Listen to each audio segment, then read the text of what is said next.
de concession et d'abnégation de la part des acteurs politiques et de la société civile pour restaurer la dignité nationale, rétablir la sécurité, garantir la paix et la stabilité dans le pays. Et enfin, boucler cette période de transition par la réalisation d'élections libres, honnêtes et démocratiques. Il nous faut travailler ensemble pour faire face à l'urgence de la situation. Le travail est immense. Nous avons énormément de torts à réparer et d'obstacles à surmonter. Nous ne sommes pas satisfaits parce que jusqu'à présent, nous n'avons pas encore rétabli la sécurité pour la population. Mes collègues et moi-même allons continuer à travailler avec patriotisme et dévouement afin de remplir la mission qui nous a été confiée. Le Conseil présidentiel de transition, le gouvernement, la société civile, toutes les forces vives de la nation devront se mettre ensemble pour contrecarrer celles qui rêvent de nous diviser et de transformer des sœurs et des frères liés par le même destin en ennemis. Le temps est à l'union. Le peuple haïtien est à la croisée des chemins.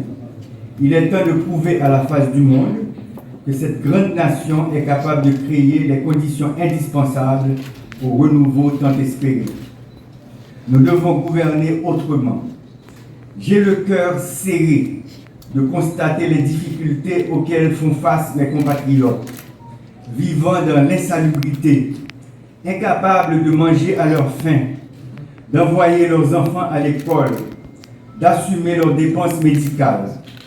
Ils sont décapitalisés, déplacés, agressés à l'intérieur et à l'extérieur du pays, arbitrairement déportés.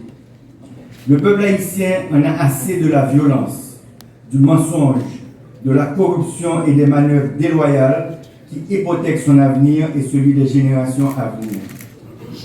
Sous ma présidence, le Conseil présidentiel de transition va consolider ses acquis et ses structures pour travailler avec plus de transparence et d'efficacité.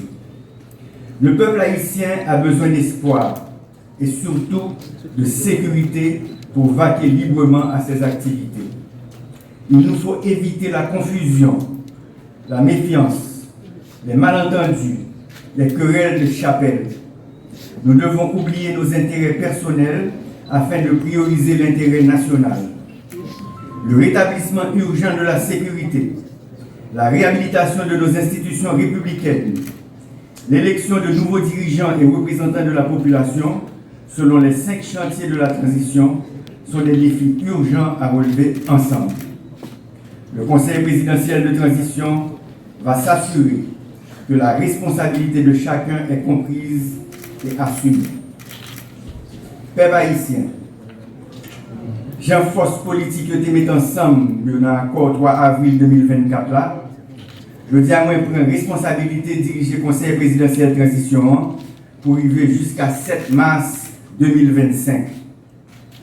J'ai noté qu'à ouais, bagarre pas facile. Nous remettons en place un exécutif de tête. Nous créons un comité pilotage qui travaille sur la conférence nationale là, avec réforme constitutionnelle là. Conseil électoral provisoire vient pour l'installer au complet dans un petit bout de temps. Commission justice, vérité et préparation fin mettre en place.